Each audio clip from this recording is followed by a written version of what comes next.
In a dramatic twist, Cecilia accuses her longtime maid, Rose, of stealing a priceless family heirloom, hurling accusations that shatter their years of loyalty. But when Cecilia's son, Andrew, steps in, secrets begin to unravel, revealing a hidden letter that exposes a devastating betrayal buried within the family. As the layers of deceit and misplaced trust come to light, everyone is left questioning. Was Rose truly guilty, or is Cecilia's painful history finally catching up with her? But before we dive in, leave a comment and let us know where you are watching from today. And if this story speaks to you, hit that subscribe button for more amazing stories. In the grand estate of the Vanderbilts, Cecilia Vanderbilt, a wealthy widow known for her elegance and commanding presence, sat in her meticulously decorated sitting room. A recent loss had taken its toll on her, the passing of her husband, Philip, a man known for his sharp business mind and questionable moral compass. Now, Cecilia was alone at the helm of the family's vast fortune, and the estate felt emptier than ever. The only people who remained loyal were her staff, who had served the Vanderbilts for years. Among them was Rose, a quiet, devoted maid who had worked for the family for over a decade. Rose was known for her humble demeanor and unwavering loyalty, becoming almost like family to Cecilia in the years since her husband's death. But for Cecilia, loyalty was a slippery word, especially when it came to money and trust. One afternoon, Cecilia realized that a piece of her late husband's jewelry, a rare diamond pendant, was missing. The pendant, supposedly priceless, had belonged to Philip's mother and was passed down as a symbol of family heritage. Cecilia was furious, and her suspicion fell quickly on Rose, the only one with access to her private quarters. Cecilia's voice was icy as she summoned the maid to the sitting room, her eyes filled with accusation. "Rose, something valuable has gone missing," Cecilia started, her tone sharp, each word slicing through the room like a dagger. Rose's eyes widened, and she looked confused. "Ma'am, I don't know anything about anything missing." "Don't lie to me," Cecilia snapped. "This isn't just any item. It's my late husband's family heirloom, a piece I entrusted you to care for." The accusation hung heavy in the air. Cecilia was notorious for her icy demeanor and her ruthless approach to anyone she perceived as a threat to her reputation or wealth. Rose, visibly hurt, shook her head slowly, her voice trembling. "Ma'am, I've worked here for years. I would never steal from you or your family. I don't even know what pendant you're talking about." Cecilia sneered. "Convenient. Do you think I don't know your type? You come from a poor background, desperate for any scrap you can take." Rose's face paled at the cruel words, but she remained silent, standing in quiet dignity as Cecilia continued to lash out. Cecilia ordered an immediate search of Rose's quarters. She commanded her head of security to thoroughly examine every inch of Rose's room, turning it upside down. Cecilia watched as the guards searched, her eyes steely, convinced they'd find the pendant hidden somewhere. But hours passed, and there was nothing, not a trace of the pendant. Yet, Cecilia's suspicions didn't waver. "So you're clever enough to hide it well," she muttered coldly. "But you should know, Rose, that the truth always comes to light." Rose's spirit was broken. She felt betrayed, crushed under the weight of Cecilia's accusations. The other staff members watched in silence, their faces filled with unease and sympathy. They all knew Rose to be honest, kind, and above reproach. But no one dared speak up against Cecilia's wrath. Several days passed, and Rose was isolated, avoided by the rest of the staff who feared Cecilia's anger might extend to them. Cecilia, however, didn't stop there.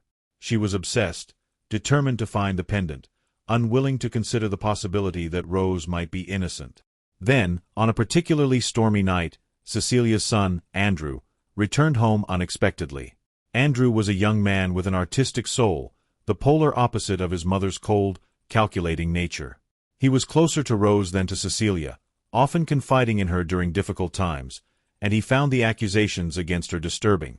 When he heard about the missing pendant and his mother's harsh treatment of Rose, he couldn't keep silent any longer. "Mother, you're destroying an innocent woman's life over a pendant," he argued, his tone edged with anger. "She's been here since I was a child. She's practically family." Cecilia's lips thinned. "Family? Don't be naive, Andrew. People like Rose only serve because they want something. This isn't charity." Andrew clenched his fists, his frustration clear. "Maybe it's not charity, but it's loyalty. Rose has been nothing but loyal to us. But since you're so certain, perhaps I should search my room too. Or yours, he said, throwing out the challenge. Cecilia scoffed. Fine. If it puts this matter to rest, then search every room. Leave nothing unchecked. I want proof. With her approval, Andrew began to organize a search, determined to get to the bottom of the mystery and clear Rose's name. Every room was searched, including Andrew's, the guest rooms, and even the attics. Yet, no one thought to search Cecilia's room thoroughly, where she kept her private collection of Philip's old belongings. As days passed, Andrew felt increasingly desperate. Rose's quiet suffering gnawed at him, and Cecilia's determination to paint her as a thief grew stronger. But then, on a hunch, Andrew decided to look deeper into his late father's hidden belongings. Philip Vanderbilt had been known for his secrets, keeping hidden compartments and private safes scattered throughout the estate. Andrew carefully searched his father's office late one night. Hours passed, but eventually he noticed something odd about a drawer, slightly misaligned, as if it had been tampered with. His pulse quickened as he worked to open it, and after several minutes, he finally succeeded. Inside, he found a note, crumpled and worn, and an old envelope. As he read the note, his heart sank. It was a letter from Philip, addressed to Cecilia. The words on the page painted a starkly different picture of the family's history than Andrew had ever imagined. Dear Cecilia, it read, if you're reading this, then I assume the time has come to unveil my final act. The pendant you hold so dear was never a family heirloom, but rather a gift to someone who meant more to me than you'll ever understand. I doubt you'd care, but I hope this finds you at a time when you can make peace with the truth. The letter continued, hinting at an affair Philip had kept secret for years. He had given the pendant to a woman he'd loved deeply, intending for it to remain hidden. But when he passed, Cecilia had found it among his things, convinced it was part of her rightful inheritance. Andrew felt his chest tighten as he realized the full scope of the betrayal. The pendant had been hidden in Cecilia's own room all along, a memento of his father's secrets. It was never Rose's doing, nor did she have anything to do with it. All along, it had been Cecilia's insecurity, her own painful history with Philip, that drove her to accuse Rose. Taking the letter, Andrew went to his mother's quarters, knocking firmly on the door. Cecilia opened it, a hint of surprise in her eyes. Andrew, it's late. Yes, and it's time for the truth, Mother. He handed her the letter, watching her expression shift from confusion to horror as she read Philip's words. Her face paled, and for the first time, Cecilia seemed vulnerable, fragile even. What does this mean? She whispered, her voice wavering. It means Rose was innocent, Andrew said, his voice soft but firm. It was never about her. This was about you, about Father's betrayal, and about the lie you told yourself to avoid facing the truth. Cecilia staggered back, her entire world crashing down around her. She had always believed in Philip's loyalty, or at least she had chosen to ignore his transgressions. But now, she was forced to confront the reality that he had cared deeply for someone else, enough to keep the pendant hidden, hoping she'd never find it. The next morning, Cecilia gathered the household staff. She struggled to maintain her composure, but there was a visible fragility about her now. Rose, she began, her voice soft, uncharacteristically humble, I owe you an apology. I let my own fears cloud my judgment.